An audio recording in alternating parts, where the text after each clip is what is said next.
إن الحمد لله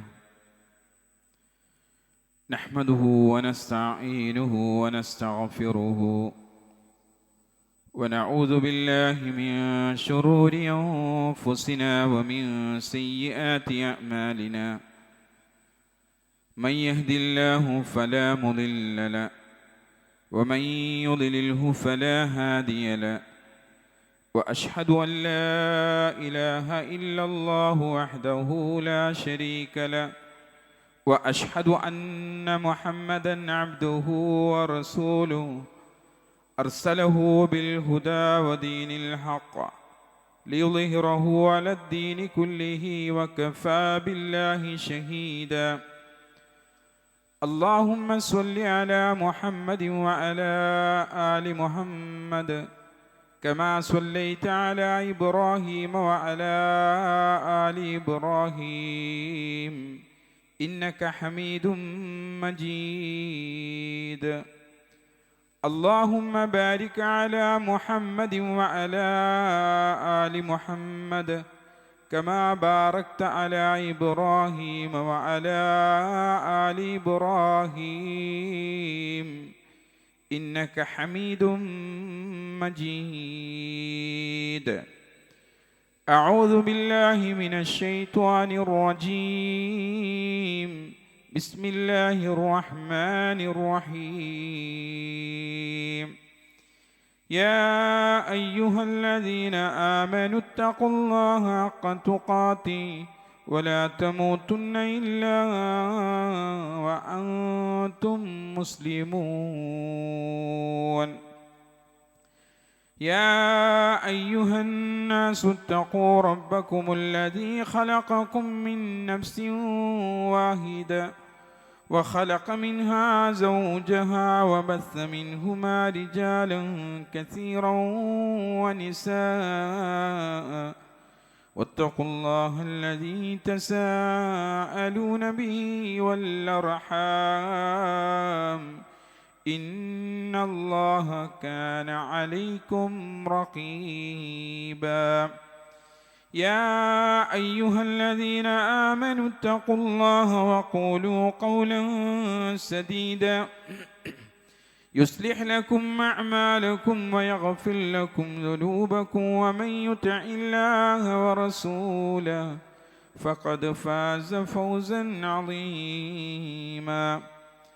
أما بعد فإن خير الحديث كتاب الله وخير الهدي هدي محمد صلى الله عليه وسلم وشر الأمور محدثاتها وكل محدثة بدعة وكل بدعة ضلالة وكل ضلالة في النار. ഉസീക്കും ബിഹിയായ തഖ്വല്ലാ. സ്നേഹാദരണീയരായ സത്യവിശ്വാസികളെ, വിശ്വാസിനികളെ, റബ്ബ് സുബ്ഹാനഹു തആലയുടെ വിധിവിലക്കുകളനുസരിച്ച് ജീവിക്കണമെന്ന് എന്നോടെന്ന പോലെ തന്നെ നിങ്ങൾ ഓരോരുത്തരെയും ഉണർത്തുകയാണ്, വസിയത്ത് ചെയ്യുകയാണ്. മനുഷ്യനായി ജനിച്ച ഏതൊരാൾക്കും അവൻ ജീവിക്കുന്ന, ജനിച്ചു വളർന്ന നാടുമായി, പ്രകൃതിയുമായി ഒഴിച്ചുകൂടാനാവാത്തൊരു ബന്ധമുണ്ട്. അവൻ്റെ സ്വഭാവത്തെയും മൂല്യങ്ങളെയും വ്യക്തിത്വത്തെയും രൂപപ്പെടുത്തുന്നതിൽ ആ നാടിന് വലിയൊരു പങ്കുണ്ടായിരിക്കും. അതുകൊണ്ട് തന്നെ അവരവരുടെ നാടിനോടും രാജ്യത്തോടുമുള്ള സ്നേഹം എന്നത് മനുഷ്യൻ്റെ പ്രകൃതിയിൽ അല്ലാഹു സുബ്ഹാനഹു തആല നിക്ഷേപിക്കപ്പെട്ടിട്ടുള്ള ഒന്നാണ്. വിശുദ്ധ ഖുർആനിൻ്റെ വീക്ഷണത്തിലൂടെ അത് നമ്മൾ ശ്രദ്ധിച്ചു കഴിഞ്ഞാൽ ജീവനും നാടും സ്വന്തം നാടിനോടുള്ള സ്നേഹവും അതിൽ നിന്ന് വിട്ടുപിരിയുന്നതിൻ്റെ വേദനയും എത്രത്തോളമുണ്ടെന്ന് അല്ലാഹു സുബ്ഹാനഹു തആല പരിശുദ്ധ ഖുർആനിൽ വ്യക്തമാക്കിക്കൊണ്ട് പറഞ്ഞു തന്നിട്ടുണ്ട്. ജീവിതത്തോടുള്ള സ്നേഹത്തോട് ഉപമിച്ചുകൊണ്ടാണ് നാടിനോടുള്ള ബന്ധത്തെ വിശുദ്ധ ഖുർആൻ നമ്മളെ പരിചയപ്പെടുത്തുന്നത്. അല്ലാഹു സുബ്ഹാനഹു വ തആല വിശുദ്ധ ഖുർആനിൽ സൂറത്തുൻ നിസായിലെ 66-ാമത്തെ വചനത്തിൽ നമ്മളോട് പറയുന്ന കാര്യമാണ്, വലൗ അന്നാ കതബ്നാ അലൈഹിം അൻ യഖ്തുലൂ അൻഫുസകും അവ ഇഖ്റുജൂ മിൻ ദിയാരികും മാ ഫഅലൂഹു ഇല്ലാ ഖലീലൻ മിൻഹും.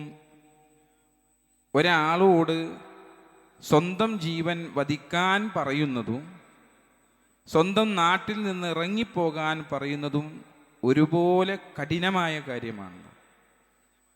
അവനവനെ തന്നെ കുത്തിക്കൊല്ലാൻ വേണ്ടിയിട്ട് നിർബന്ധിക്കുക, മരിച്ചു പോകാൻ വേണ്ടി നിർബന്ധിക്കുക.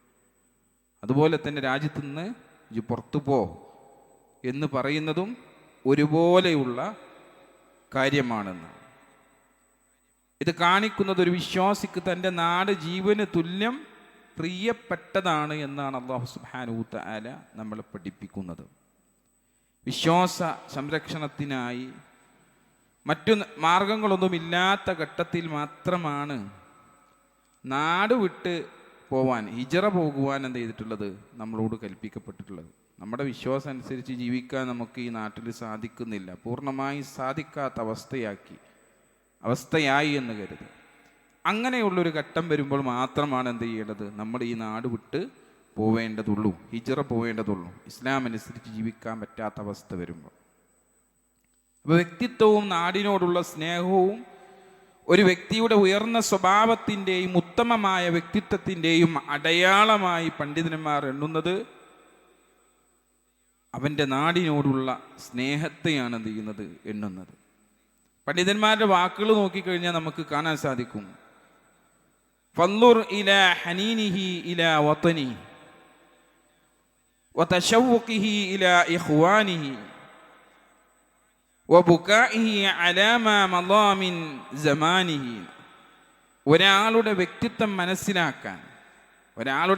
മനസ്സിലാക്കാൻ അവൻ്റെ നാടിനോടുള്ള ആഗ്രഹവും സ്നേഹവും സ്നേഹാദരങ്ങളോടുള്ള ഈടുറ്റ ബന്ധവും കഴിഞ്ഞുപോയ നല്ല കാലത്തെക്കുറിച്ചുള്ള അവൻ്റെ ഓർമ്മകളും നോക്കിയാൽ മതി എന്നാണ്. എന്തിന്? ഒരാളുടെ വ്യക്തിത്വം മനസ്സിലാക്കാൻ വരെ.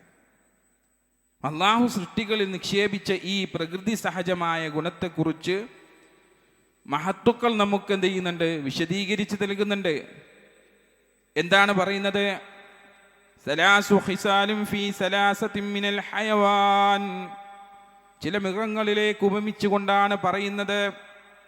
അൽ ഇബ്ലു തഹിന്നു ഇലാ ഔത്വാനിഹാ വഇൻ കാന അഹ്ദുഹാ ബിഹാ ബഈദൻ. ഒട്ടകമെന്ന മൃഗം എത്ര ദൂരത്തായാലും അത് അതിൻ്റെ സ്വനാട്ടിലേക്ക് മടങ്ങാൻ വെമ്പൽ കൊള്ളുന്നു. ഒട്ടകത്തിനൊരു പ്രത്യേകത ഉണ്ട്, അത് വളർന്ന സ്ഥലത്തേക്ക് മടങ്ങാൻ വേണ്ടിയിട്ട് എന്ത് ചെയ്യും, അത് വെമ്പൽ കൊള്ളുമെന്നാണ്. അതുപോലെ തന്നെ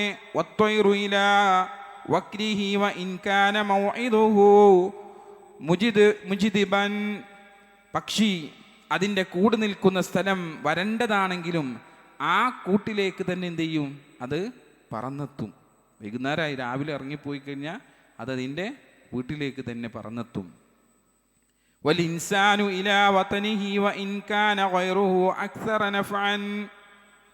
മനുഷ്യനോ മറ്റ് നാടുകളിൽ കൂടുതൽ ഭൗതിക ലാഭങ്ങൾ ഉണ്ടെങ്കിലും താൻ ജനിച്ച നാടിനോട് അടങ്ങാത്ത സ്നേഹം പുലർത്തുന്നവനാണ് മനുഷ്യൻ. പ്രവാസികൾക്കാണ് അതിൻ്റെ വേദന ശരിക്കും പോലെ അറിയൽ. പ്രവാസികൾക്ക് തൻ്റെ നാട്ടിൽ വന്ന് കൂടാൻ അവന് എത്ര തന്നെ ഫാമിലിനെ കൊണ്ടുപോയാലും അവനാൻ്റെ നാട്ടിലേക്ക് എത്തുക എന്നുള്ളത് അവൻ്റെ മനസ്സിൽ ഭയങ്കര ഒരു ആഗ്രഹമായിരിക്കും. എൻ്റെ നാട്ടിലേക്ക് ഇതാണ്. ആ നാടുണ്ട് കാണുമ്പോഴുള്ള നമ്മുടെ മനസ്സിലെ സന്തോഷങ്ങളൊക്കെ നമുക്കറിയുന്നതാണ്. പ്രവാസ ലോകം ഇതിൽ ജീവിച്ച ആളുകൾക്കാണ് എന്ത് ചെയ്യുക, അതിനെക്കുറിച്ച് കൂടുതലൊന്നും കൂടി അറിയാൻ സാധിക്കുക. പ്രവാചകത്വം ലഭിച്ച സമയത്ത് വയോഹലനായിട്ടുള്ള നബി സല്ലല്ലാഹു അലൈഹി വസല്ലം ഖദീജ റളിയല്ലാഹുവിനെയും കൂട്ടിയിട്ട് എവിടേക്ക് പോവാണ്? വറഖത്ത് ബിൻ നൗഫലിൻ്റെ അടുത്തേക്ക് പോവാ. അങ്ങനെ അവിടെ കൊണ്ടുപോയി കാര്യങ്ങളൊക്കെ പറഞ്ഞു. വഹി നടന്ന സംഭവങ്ങളൊക്കെ എന്ത് ചെയ്തു, വിശദീകരിച്ചു കൊടുത്തു. ആ വിശദീകരിച്ചു കൊടുത്ത് കേട്ട സമയത്ത് വറഖത്ത് ബിൻ നൗഫൽ പറഞ്ഞു കൊടുക്കുന്നുണ്ട്, ഹാദൻ നാമൂസ്, അത് ജിബിരിയിലാണെന്ന് പറഞ്ഞു കൊടുക്കുന്നത്. ആ വന്നത്, താങ്കളുടെ അടുത്തേക്ക് വന്നത് ജിബിരിയിലാണ്. അല്ലദീ നസ്സലല്ലാഹു അലാ മൂസ, മൂസാ നബി അലൈഹിസ്സലാമിലേക്ക് അയച്ചതുപോലെ ജിബിരിയിലാണ് താങ്കളിലേക്ക് എന്ത് ചെയ്തിട്ടുള്ളത്, വന്നിട്ടുള്ളത് എന്ന് പറഞ്ഞു കൊടുക്കുന്നുണ്ട്. യാ ലൈതനി ഫീഹാ ജസഅൻ ലൈതനി അകൂന ഹയ്യൻ ഇദാ യുഖ്രിജുക ഖൗമുക, നിന്റെ ജനത നിന്നെ പുറത്താക്കുന്ന സമയത്ത് ഞാൻ ഉണ്ടായിരുന്നുവെങ്കിൽ എന്ന് എന്ത് ചെയ്യുന്നുണ്ട്, വറഖത്ത് ബിൻ നൗഫൽ പറയുന്നത്. നിനക്കൊരു സഹായിയായി ഞാൻ നിൽക്കുമായിരുന്നു എന്നുള്ള ഉദ്ദേശത്തിൽ പറയുന്നുണ്ട്. ആ സമയത്ത് റസൂലുള്ളാഹി സ്വല്ലല്ലാഹു അലൈഹി വസല്ലം ചോദിക്കുന്നുണ്ട്, ഔ മുഖ്രിജിയഹും, അവരെന്നെ എൻ്റെ സ്വന്തം നാട്ടിൽ നിന്ന് പുറത്താക്കുക എന്നാണ് റസൂലുള്ളാഹി സ്വല്ലല്ലാഹു അലൈഹി വസല്ലം ചോദിച്ചത്. ആ വേദനയുടെ കടുപ്പം എന്താണെന്ന് പറയാനാണ് ഞങ്ങളോടത് ഞാൻ പറഞ്ഞത്. എൻ്റെ നാട്ടിൽ നിന്ന് എന്നെ നിങ്ങൾ അവരെന്ത് ചെയ്യുക, പുറത്താക്കി, എൻ്റെ നാട്ടിലെ ആൾക്കാരെന്നെ എന്നെ പുറത്താക്കി വിടേ. സ്വന്തം ജനത ശത്രുത കാണിക്കുമെന്നതിനേക്കാൾ പ്രവാചകൻ സല്ലല്ലാഹു അലൈഹി വസല്ലം വേദനിച്ചത് നാട് വിടേണ്ടി വരും എന്ന കാര്യമായിരുന്നു. ആ നാട്ടിൽ നിന്ന് പുറത്താക്കപ്പെടുമെന്നുള്ള കാര്യമായിരുന്നു. അങ്ങനെ മക്കക്കാരോട് വിട പറയുന്ന ഒരു സന്ദർഭം വരുന്നുണ്ട്. മക്കയിൽ നിന്ന് മദീനയിലേക്ക് ഹിജ്റ പോകാൻ നിർബന്ധിതനായപ്പോൾ മക്കയുടെ അതിർത്തിയിൽ നബി സല്ലല്ലാഹു അലൈഹി വസല്ലം വിതുമ്പിക്കൊണ്ട് പറയുന്നുണ്ട്, വല്ലാഹി ഇന്നക ലഖൈറുൻ അർദില്ലാഹ്, അല്ലാഹുവാണ് സത്യം, അല്ലാഹുവിൻ്റെ ഭൂമിയിൽ ഏറ്റവും ഉത്തമമായ നാട് നീയാണ്. വഅഹബ്ബു അർദില്ലാഹി ഇലല്ലാഹ് വലൗലാ അന്നീ ഉഖ്രിജ്തു മിൻക മാ ഖറജ്ത, അല്ലാഹുവാണ് സത്യം, അല്ലാഹുവിൻ്റെ ഭൂമിയിൽ ഏറ്റവും ഉത്തമമായ നാടും അല്ലാഹുവിന് ഏറ്റവും പ്രിയപ്പെട്ട നാടും നീയാണ്. എൻ്റെ നാട്ടുകാർ എന്നെ പുറത്താക്കിയിരുന്നില്ല എങ്കിൽ ഞാൻ ഇവിടെ നിന്ന് പുറത്തു പോവില്ലായിരുന്നു. വിരുമ്പിക്കൊണ്ട് റസൂലുള്ളാഹി സ്വല്ലല്ലാഹു അലൈഹി വസല്ലം മക്കമനെ നോക്കിയിട്ട് എന്ത് ചെയ്യണം, പുറത്തു പോണ സമയത്ത്, അവിടെ നാട്ടുകാർ ഓടിക്കുന്ന സമയത്ത് റസൂലുള്ളാഹി സ്വല്ലല്ലാഹു അലൈഹി വസല്ലം പറയണം. എന്നിട്ട് രണ്ടാമതായിക്കൊണ്ട് മാതൃരാജ്യമായി അദ്ദേഹത്തിന് ലഭിക്കപ്പെട്ടത് മദീനയാണ്. ആ മദീനയെയും സ്വീകരിച്ചപ്പോൾ അവിടെയും നബി സല്ലല്ലാഹു അലൈഹി വസല്ലം ആ സ്നേഹം പ്രകടിപ്പിച്ചു. അനസ് റളിയല്ലാഹു നിവേദനം ചെയ്യപ്പെടുന്ന ഹദീസിൽ കാണാം, അന്ന നബി സല്ലല്ലാഹു അലൈഹി വസല്ലം കാന ഇദാ ഖദിമ മിൻ സഫരിൻ ഫനദറ ഇലാ ജുദുറാത്തിൽ മദീന ഔളഅ നാഖതഹു വഇൻ കാന അലാ ദാബത്തിൻ ഹർനകഹാ മിൻ ഹുബ്ബിഹാ. നബി സല്ലല്ലാഹു അലൈഹി വസല്ലം ഒരു യാത്ര കഴിഞ്ഞ് ഇങ്ങനെ തിരിച്ചിങ്ങോട്ട് എത്തുന്ന സമയത്ത്, ഒരു യാത്രയൊക്കെ കണ്ട് പോയിട്ട് തിരിച്ചിട്ടെത്തുമ്പോൾ മദീനയുടെ മതിലുകൾ ഇങ്ങനെ കാണുമ്പോൾ താൻ സഞ്ചരിച്ച വാഹനത്തെ വേഗത്തിലാക്കുവാൻ വേണ്ടി ഒട്ടകത്തിൻ്റെ കയറിങ്ങനെ പിടിച്ച് കുലുക്കുന്നത് കാണുവാൻ സാധിക്കുന്ന മദീനയോടുള്ള സ്നേഹം കാരണമായിരുന്നു അത് എന്ന് നമുക്ക് പഠിപ്പിക്കുന്നത് കാണാൻ സാധിക്കും. ഇമാം ഇബ്നുൽ ഹജർ അസ്ഖലാനി റഹ്മഹുല്ലാഹ് ഇതിനെ വിശദീകരിച്ചുകൊണ്ട് എഴുതുന്നത് കാണാം, ഈ ഹദീസ് മദീനയുടെ മഹത്വത്തോടൊപ്പം താമസിക്കുന്ന നാടിനെ സ്നേഹിക്കേണ്ടതിൻ്റെ ആവശ്യകതയുടെ പ്രമാണവുമാണ് യഥാർത്ഥത്തിൽ ഇതിൽ പറയുന്നത് എന്നാണ്. നമ്മൾ താമസിക്കുന്ന നാടിനെ സ്നേഹിക്കുവാൻ നമുക്ക് സാധിക്കണം.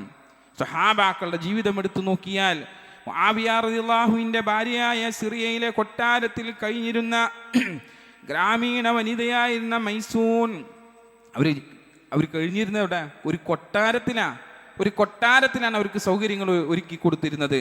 കൊട്ടാര സുഖങ്ങളെക്കാൾ താൻ ജനിച്ച ഗ്രാമത്തെയും ലളിത ജീവിതത്തെയുമാണ് എന്ത് ചെയ്തിരുന്നത്, അവരാഗ്രഹിച്ചിരുന്നതെന്ന്. അഥവാ നമ്മൾ ജീവിക്കുന്ന നാടിനോട് നമുക്ക് സ്നേഹമുണ്ടാവുമെന്നതിനുള്ള തെളിവുകളാണ്. ബിലാൽ റളിയല്ലാഹു, മദീനയിലെത്തിയ ബിലാൽ റളിയല്ലാഹു പനി പിടിച്ച് കിടന്നപ്പോൾ മക്കയിലെ ഇദഖിർ പുല്ലുകളെയും മജന്നയിലെ ഉറവുകളെയും ഓർത്ത് വരികൾ ഇങ്ങനെ ആലപിച്ചു കൊണ്ടിരിക്കുമായിരുന്നു. ബിലാൽ റളിയല്ലാഹു എന്താണ്, അവിടെ നിന്ന് പോവേണ്ടി വന്ന ആളാണ്, മദീനയിലേക്ക് ഹിജ്റ വന്ന ആളുകളാണ്. ഒരു നാടിൻ്റെ ഉന്നതിയും എത്രത്തോളം ഉണ്ട് എന്നുള്ളത് ഇവിടെ നമ്മുടെ കാര്യങ്ങൾ എന്ത് ചെയ്യുന്നുണ്ട്? ഈ സഹാബാക്കളുടെ ചരിത്രങ്ങളിലൂടെ നമുക്ക് പഠിപ്പിച്ചു തരുന്നുണ്ട്. നമ്മുടെ നാടിൻ്റെ പുരോഗതിയും നിർഭയത്വവും നമ്മുടെ ആവശ്യമാണ്. നാട്ടിൽ നന്മയുണ്ടായാൽ അതിൻ്റെ ഗുണം എല്ലാവർക്കും ലഭിക്കും.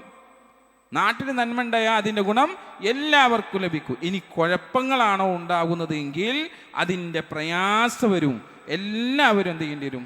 അനുഭവിക്കേണ്ടി വരും. അപ്പോൾ ഒരു നാട്ടിൽ കുഴപ്പമില്ലാണ്ടിരിക്കാൻ നമ്മൾ നോക്കണം. റസൂലുള്ളാഹി സ്വല്ലല്ലാഹു അലൈഹി വസല്ലം അങ്ങനെ അതിനെ ഉപമിച്ച് തന്നത് എന്താ? ഒരു കപ്പലിനോടാണ് ഉപമിച്ച് തന്നത് റസൂലുള്ള. ഒരു കപ്പലിലെ താഴെയും മുകളിലുമായിട്ട് ആളുകൾ യാത്ര ചെയ്യണം, കടലിൽ കൂടി ഇങ്ങനെ യാത്ര ചെയ്യണം. താഴെയുള്ളവർക്ക് വെള്ളം വേണമെങ്കിൽ മുകളിലുള്ള ആളുകളുടെ അടുത്തേക്ക് എന്ത് ചെയ്യണം? പോവണം. അവിടെ പോയിട്ട് വേണം എന്ത് ചെയ്യാൻ? വെള്ളം ശേഖരിക്കാൻ. അപ്പം താഴെയുള്ള ആളുകൾ എന്ത് പറഞ്ഞു? ഒരു സൂത്രം പ്രയോഗിക്കാം. താഴെയുള്ള ഭാഗത്ത് നമുക്കൊരു ഹോൾ ഇട്ട് കണ്ട് എന്ത് ചെയ്യുക? അവിടെ നിന്ന് പുറത്തേക്കുള്ള വെള്ളം അതിൽ നിന്ന് പുറത്തുനിന്ന് പിടിക്കാന്ന് പറഞ്ഞു. അവസ്ഥ എന്തായിരിക്കും?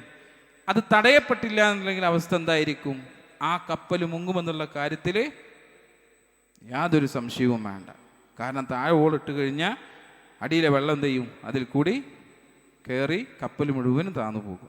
അപ്പം അത് പിടിക്കാൻ നമുക്ക് സാധിക്കണം. എന്നതുപോലെ തന്നെ നമ്മുടെ നാട്ടിൽ കുഴപ്പങ്ങൾ ഉണ്ടാകുമ്പോൾ അതിനെതിരെ ഇടപെടുവാൻ നമുക്ക് എന്ത് ചെയ്യണം?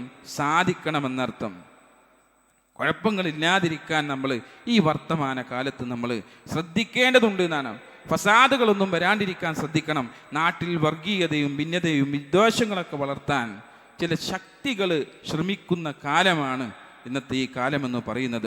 അവിടെ നമ്മൾ സമാധാനത്തിൻ്റെ വക്താക്കളായി മാറുവാൻ നമുക്ക് സാധിക്കണം. ഒരു നാട്ടിൽ അള്ളാഹുവിൻ്റെ ബർക്കത്തുണ്ടാകാൻ പ്രധാന കാരണം അവിടുത്തെ ജനങ്ങളുടെ വിശ്വാസവും സൂക്ഷ്മതയുമാണ് എന്നാണ് വിശുദ്ധ ഖുർആനിലൂടെ നമ്മൾ ഉണർത്തിത്തരുന്നത്. വലൗ അന്ന അഹ്ലൽ ഖുറാ ആമനൂ വത്തഖൗ ലഫതഹ്നാ അലൈഹിം ബറകാതിൻ മിനസ് സമാഇ വൽ അർള്. ആ നാട്ടുകാർ വിശ്വസിക്കുകയും സൂക്ഷ്മത പാലിക്കുകയും ചെയ്തിരുന്നെങ്കിൽ ആകാശത്തു നിന്നും ഭൂമിയിൽ നിന്നും നാം അവർക്ക് അനുഗ്രഹങ്ങൾ തുറന്നു കൊടുക്കുമായിരുന്നു. അല്ലാഹു സുബ്ഹാനഹു വ തആല പറയാണ്, വിശ്വസിക്കുകയും സൂക്ഷ്മത പുലർത്തി ജീവിക്കുകയും ചെയ്യണം. അങ്ങനെ നമ്മൾ ജീവിക്കുന്ന ആളുകളാണ് മുസ്ലിമീങ്ങളായിട്ടുള്ള വ്യക്തികൾ.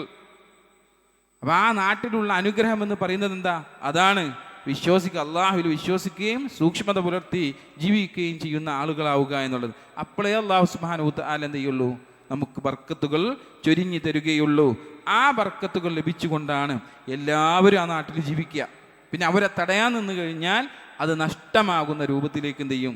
വരുമെന്നർത്ഥം. അതുകൊണ്ട് തന്നെ അത് നമ്മൾ ശ്രദ്ധിക്കേണ്ടതുണ്ട്.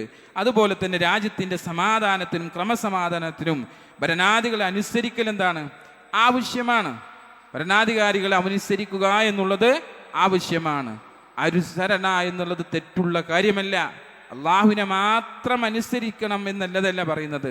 അതിൽ ഭരണാധികാരികളെ അനുസരിക്കേണ്ട ബാധ്യതയുണ്ട്. അള്ളാഹുവിനെ മാത്രം ആരാധിക്കുന്നവരാകണം. അനുസരണ ഇബാദത്തുകളിൽ ഉണ്ടാവണം. അതുപോലെ തന്നെ അനുസരണ റസൂലുള്ളാഹി സ്വല്ലല്ലാഹു അലൈഹി വസല്ലം പറഞ്ഞു തന്നിട്ടുള്ള ചര്യകൾ നമുക്കുണ്ടാവണം. അതുപോലെ തന്നെ മാതാപിതാക്കൾ അനുസരിക്കണം. രാജ്യത്തിൻ്റെ ഭരണാധികാരികളെയും നമ്മൾ അനുസരിക്കണം. യാ അയ്യുഹല്ലദീന ആമനൂ അത്തിഉല്ലാഹ വഅത്തിഉർ റസൂൽ വഉലിൽ അംരി മിൻകും. അല്ലാഹു സുബ്ഹാനഹു വ തആല വിശുദ്ധ ഖുർആനിൽ പറയുന്ന കാര്യമാണ്, സത്യവിശ്വാസികളെ, നിങ്ങൾ അള്ളാഹുവിനെയും പ്രവാചകനെയും നിങ്ങളിലുള്ള ഭരണാധികാരികളെയും അനുസരിക്കുവീൻ. തെറ്റായ കാര്യം പറഞ്ഞാൽ അനുസരിക്കാനല്ല, നല്ല കാര്യങ്ങൾ പറഞ്ഞാലാണ് അനുസരിക്കേണ്ടത്. നല്ല കാര്യങ്ങൾ പറഞ്ഞാൽ അത് അനുസരിക്കണം. അവിടെ ഒരു നിയമം കൊണ്ടുവന്നാൽ തൻ്റെ മതത്തിനത് വിരുദ്ധമല്ല എങ്കിൽ അത് നമ്മൾ എന്ത് ചെയ്യണം? അനുസരിക്കണം. തൻ്റെ മതവിശ്വാസങ്ങൾക്ക് അത് വിരുദ്ധമല്ല എങ്കിൽ നാം അത് അനുസരിക്കുക തന്നെ വേണം. ഇസ്ലാമിക പ്രമാണങ്ങൾക്ക് വിരുദ്ധമല്ലാത്ത കാലത്തോളം രാജ്യത്തിൻ്റെ ഭരണഘടനയെയും നിയമങ്ങളെയും അനുസരിക്കാൻ മുസ്ലിമീങ്ങൾ ബാധ്യസ്ഥനാണ് എന്നുള്ളതാണ് ആ ഉലിൽ അംരി മിൻകും എന്ന് അല്ലാഹു സുബ്ഹാനഹു വ തആല പറഞ്ഞത്. അള്ളാഹിനെ അനുസരിക്കണം, റസൂലുള്ളാഹിനെ അനുസരിക്കണം, കൂടെ ഉലിൽ അംരി മിൻകും നിങ്ങളുടെ ഭരണാധികാരികളെയും അനുസരിക്കണം എന്നുള്ളത് എന്ന് നമ്മൾ മനസ്സിലാക്കേണ്ടതുണ്ട്. എന്നാൽ ഭരണാധികാരികളുടെ വ്യക്തിപരമായ യുക്തിരഹിതമായ ആഹ്വാനങ്ങളോ ആചാരങ്ങളോ, ഉദാഹരണത്തിന് പറഞ്ഞു കഴിഞ്ഞാൽ കോവിഡ് കാലത്ത് പാത്രം കൊട്ടാനൊക്കെ പറഞ്ഞൊരു സന്ദർഭം ഉണ്ടായിരുന്നു. അതിലൊന്നും പോയിട്ട് നമ്മൾ പാത്രം കൊട്ടിയോ? ഇല്ല. അങ്ങനത്തെ കാര്യങ്ങളൊന്നും എന്ത് ചെയ്യേണ്ടതില്ല, നമുക്ക് അനുസരിക്കാൻ. നമ്മുടെ വിശ്വാസത്തിന് തകരാറുകൾ വരുന്ന രൂപത്തിൽ ആ പാത്രം കൊട്ടിക്കഴിഞ്ഞാൽ കൊറോണ പോകുമെന്നുള്ള ഒരു ആഹ്വാനം ഉണ്ടായതുപോലെ ഇങ്ങനെയുള്ള പലതരത്തിലുള്ള ഉദാഹരണങ്ങൾ നമുക്ക് കാണാൻ സാധിക്കും. അങ്ങനെയുള്ള ഇതിനോടൊന്നും എന്ത് ചെയ്യേണ്ടതില്ല, നമ്മൾ നമ്മുടെ വിശ്വാസത്തിനെ ബാധിക്കുന്നതിനോട് ഒരിക്കലും സ്വീകരിക്കപ്പെടേണ്ടതില്ല. അതുപോലെ തന്നെയാണ് ഇപ്പോൾ സ്വതന്ത്ര ദിനവുമായി ബന്ധപ്പെട്ട് അതിപ്പോൾ എടുത്തൊഴിവാക്കിയെങ്കിലും നമ്മൾ ചെല്ലാൻ വേണ്ടിയിട്ട് പറഞ്ഞ അത് ചെല്ലാത്തവരെ 3 വർഷം തടവിലാക്കാൻ, അതിനെതിരെ വർത്തമാനം പറയുന്നവരെ 3 വർഷം തടവിലാക്കാൻ വേണ്ടിയിട്ട് പറയുന്നത് മുഴുവനായും ചെല്ലണമെന്നുള്ള ഈദം മുഴുവനായിട്ടും ചെല്ലണം. അത് അന്നേ മഹാത്മാഗാന്ധി നമ്മളിൽ നിന്ന് അത് ഒഴിവാക്കി തന്നതാണ്. ഒഴിവാക്കി തന്ന കാര്യം പിന്നീട് അത് ചൊല്ലണമെന്നുള്ള ആഹ്വാനം എവിടെ നിന്നാണ്? മുകളിൽ നിന്നുള്ള ഓർഡറാണ് വന്നത്. അത് ചൊല്ലണമെന്നില്ല, നമുക്കത് ചൊല്ലാൻ സാധിക്കുകയില്ല. അള്ളാഹുവിൽ പങ്കു ചേർക്കപ്പെടുന്ന ഒരു വരികളും നമുക്കെന്ത് ചെയ്യാൻ പറ്റില്ല, ചൊല്ലുവാൻ സാധിക്കുകയില്ല. അതെന്ന് എടുത്തൊഴിവാക്കിയിട്ടുണ്ട്. അത്തരം കാര്യങ്ങളിലേക്ക് ഇടപെടലുകൾ നടത്തിയപ്പോൾ അതൊക്കെ എല്ലാം ഒഴിവാക്കിയതുപോലെ നമ്മൾ കാര്യങ്ങളിൽ ഇടപെടുവാനും നമുക്ക് എന്ത് ചെയ്യണം, സാധിക്കണമെന്നുള്ളതാണ്. ഭരണാധികാരികൾ നന്മയിലാകുമ്പോഴാണ് നാട് നന്മയിലാവുക എന്നാണ് ഹുദൈഫ ബിൻ ഇയാദ് റഹ്മഹുല്ലാ പറയുന്നത് കാണാം. ലൗ കാനത് ലീ ദഅവത്തുൻ മുസ്തജാബത്തുൻ മാ ജഅൽതുഹാ ഇല്ലാ ഫീ സുൽത്താൻ. ഉത്തരം ലഭിക്കുന്ന ഒരു പ്രാർത്ഥന എനിക്കുണ്ടായിരുന്നെങ്കിൽ ഞാനത് ഭരണാധികാരിയുടെ നന്മയ്ക്ക് വേണ്ടിയല്ലാതെ മാറ്റിവെക്കില്ലായിരുന്നു എന്നാണ്. അദ്ദേഹത്തിൻ്റെ നന്മയ്ക്ക് വേണ്ടിയിട്ട് ഞാൻ എന്ത് ചെയ്യുന്നു, പ്രാർത്ഥിക്കുമായിരുന്നു എന്നാണ്. അതുകൊണ്ട് നമ്മൾ എന്ത് ചെയ്യണം, രാജ്യത്തെ സ്നേഹിക്കണം. രാജ്യത്ത് നിലകൊള്ളുന്ന ആളുകളാണ് എന്നുള്ള പൂർണ്ണബോധം നമ്മുടെ നാടിനെ നമ്മൾ സ്നേഹിക്കുക എന്നുള്ളത് നമ്മുടെ ബാധ്യത തന്നെയാണ്. അതിൽ കൽപ്പനകൾ പുറപ്പെടുവിക്കുമ്പോൾ അതിൻ്റെ ഭരണാധികാരികളെ അനുസരിക്കുക എന്നുള്ളതും നമ്മുടെ ബാധ്യതയാണ്. ഈ വിശ്വാസത്തിനെതിരായിട്ടുള്ള ഒരു കാര്യവും അനുസരിക്കേണ്ട ബാധ്യത നമുക്കില്ല എന്നുള്ളതും യാഥാർത്ഥ്യമാണ് എന്ന് തിരിച്ചറിവാണ് നമുക്ക് വേണ്ടത്. യഥാർത്ഥ മുഅ്മിനായി ജീവിക്കുവാൻ അല്ലാഹു സുബ്ഹാനഹു വ തആല നാം ഇവർക്കും തൗഫീഖ് നൽകി അനുഗ്രഹിക്കട്ടെ.